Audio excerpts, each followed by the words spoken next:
Hi friends, ఈ వీడియోని ఒక లైక్ చేసి మా ఛానల్ని సబ్స్క్రైబ్ చేసుకోండి. మీరిచ్చే లైక్ కానీ కామెంట్ కానీ మాకు మోటివేషన్గా ఉంటుంది, కాబట్టి లైక్ చేయడం మర్చిపోవద్దు. పిరికివానికి ఆపద కనిపిస్తుంది, ధైర్యవంతునికి అవకాశం కనిపిస్తుంది. మీ పిరికితనమే మీ మొదటి అపజయం. పిరికితనం వల్ల ఎన్నో కోల్పోతాం, కాని ఏం కోల్పోయామని గుర్తించడానికి ఎంతో సమయం పడుతుంది.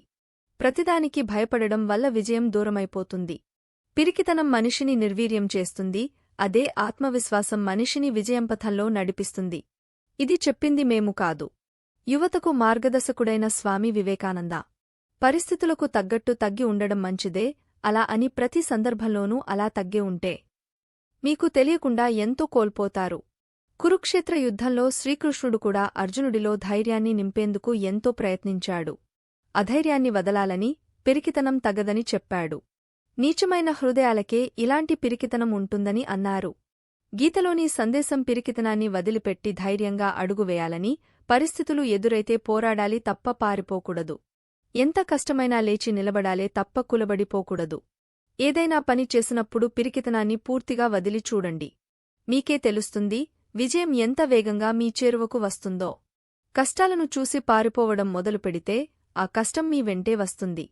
దానికి ఎదురెళ్ళి చూడండి, అదే పారిపోతుంది. మిమ్మల్ని చూసి ఈర్ష్యపడే కళ్లను చూసి భయపడకండి. ఆ భయం మీకు పిరికితనాన్ని నేర్పుతుంది.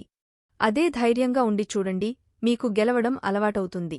భయం, పిరికితనాన్ని పక్కన పెట్టి ధైర్యాన్ని ఆయుధంగా చేసుకుని ముందుకు సాగండి. కష్టాలన్నీ దూది పింజల్లా ఎగిరిపోయి జీవితం విజయం బాటలో సాగుతుంది. కొంతమంది తాము పిరికివారిగా ఉండడమే కాదు, ఎదుటివారిని కూడా పిరికివారుగా మార్చేటట్టు మాట్లాడతారు.